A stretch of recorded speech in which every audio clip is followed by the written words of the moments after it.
లవంగం, చెక్క, బిర్యానీ ఆకు, నెయ్యి, కొంచెం ఆయిల్ కూడా వేసుకుంటాము. కొంచెం ఆయిల్ వేసుకుంటున్నాను.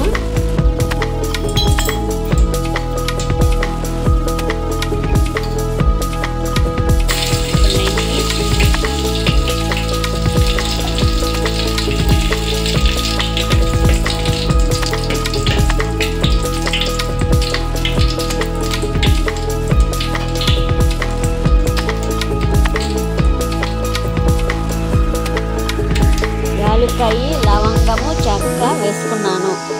కట్ చేసుకున్న ఆనియన్స్,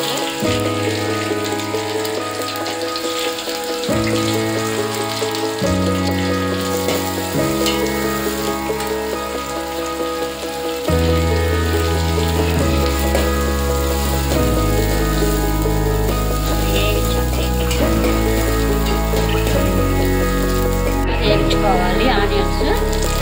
నెక్స్ట్ పచ్చిమిర్చి, టమోటాలు, బంగాళదుంప, క్యారెట్,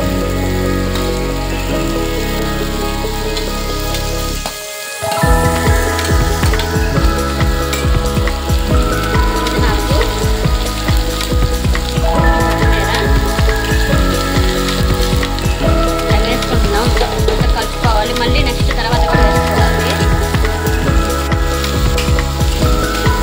ఒకసారి కలిపినాక ఇప్పుడు నానబెట్టుకున్న ఆల్రెడీ పచ్చి బఠానీ వేసుకుంటాము.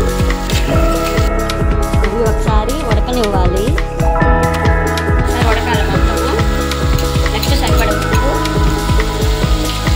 లైట్గా కారం వేసుకుంటున్నాము.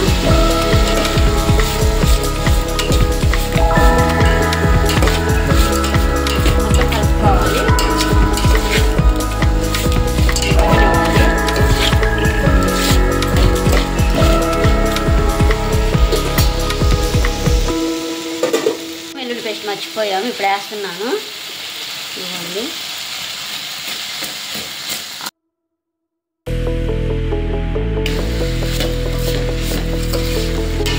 అయినా ఒకసారి కలిపెట్టుకొని ఉడకనివ్వాలి.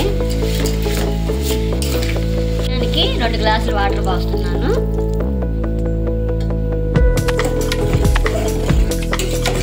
అవి తెల్లాలి బాగా. ఇప్పుడు బియ్యం వేసుకుంటున్నాము.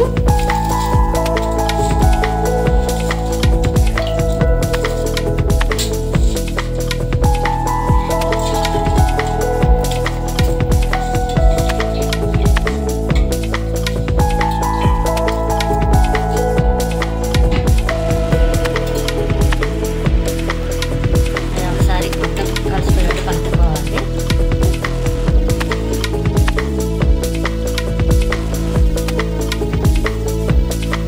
సరిపోయిందో లేదో చూస్తున్నాము. కావాలంటే ఉప్పు వేసుకోవచ్చు. అది చక్కగా ఉడకనివ్వాలి. కలర్ఫుల్గా వేసుకోవాలి బిర్యానీ.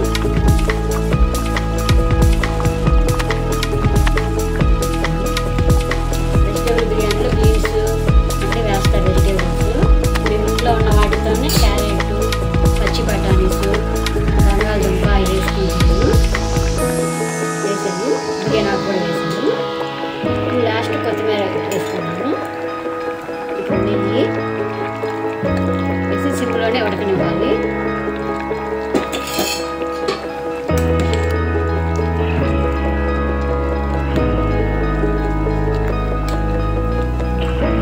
చాలా బాగుంటుంది.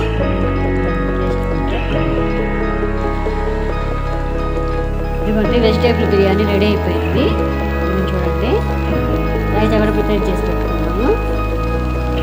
రైతాతో తింటే చాలా బాగుంటుంది వెజిటేబుల్ బిర్యానీ. మీకు కానీ వీడియో నచ్చినట్లయితే ప్లీజ్ లైక్ చేయండి, షేర్ చేయండి, సబ్స్క్రైబ్ చేయండి.